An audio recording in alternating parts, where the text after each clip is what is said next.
Everyone can stop holding their breath now. I don't think they can hold us back anymore.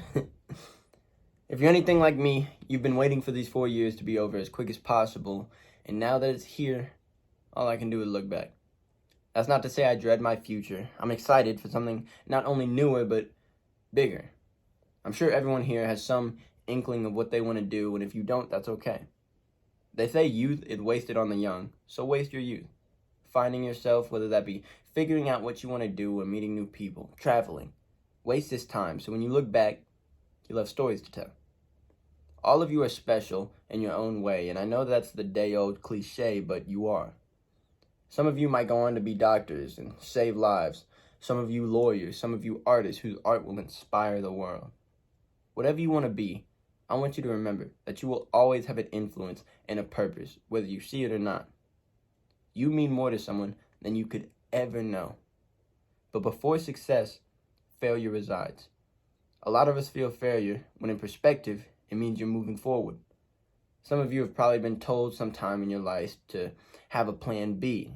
If this doesn't work, make sure you have something to fall back on. But I never understood that.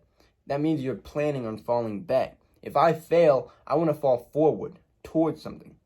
We all have dreams and goals, and we have to nurture them like a flame, or else they get stomped out and forgotten, buried underneath ashes. So, if you listen to only one thing I say today, let it be this. Fail at something. Because in your life, you are going to embarrass yourself, whether you like it or not. You are going to be flat on your face, laying in the mud. So you might as well fail at something you love. Because if you are not failing, you aren't even trying. I'll say it again. If you are not failing, you aren't even trying. Chasing uncomfortable situations is what is going to separate you from yourself yesterday. Go to that audition that you're nervous about. Take that job interview.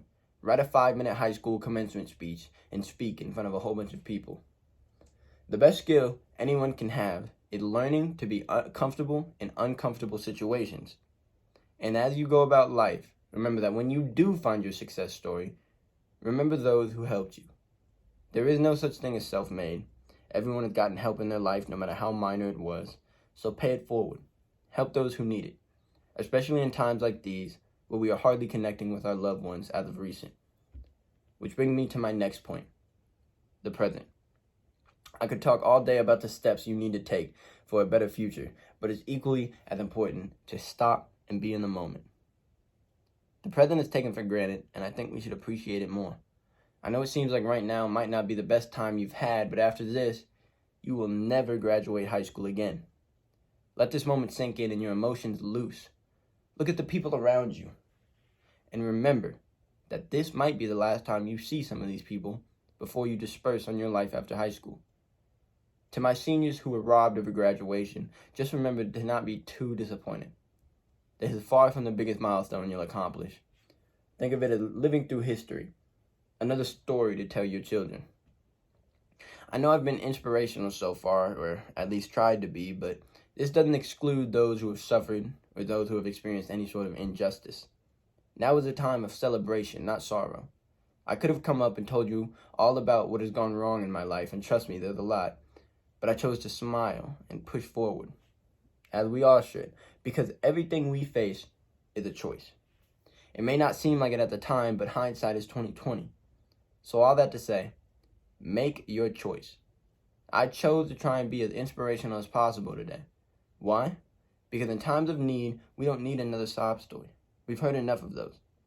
We need something to remind us to keep fighting, and that is my goal today. I'm sure there were days where dropping out of high school seemed perfectly logical, but you chose not to. So when it comes down to smiling and pushing through, or the latter, remember, there will always be people there waiting on you to fall. So you have to keep pushing for whoever or whatever it may be. Never let that fight leave you. You all have a passion, a flame burning inside of you, and remember to keep feeding that flame.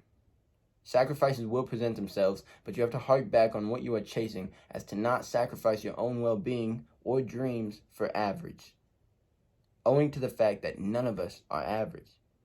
We might convince ourselves that we are, but don't mistake someone else's success as your failure. You just haven't finished walking down your path yet. There was no reason to turn around because their path was different than yours. Do what you love and not what you think will make the most money what someone else is doing.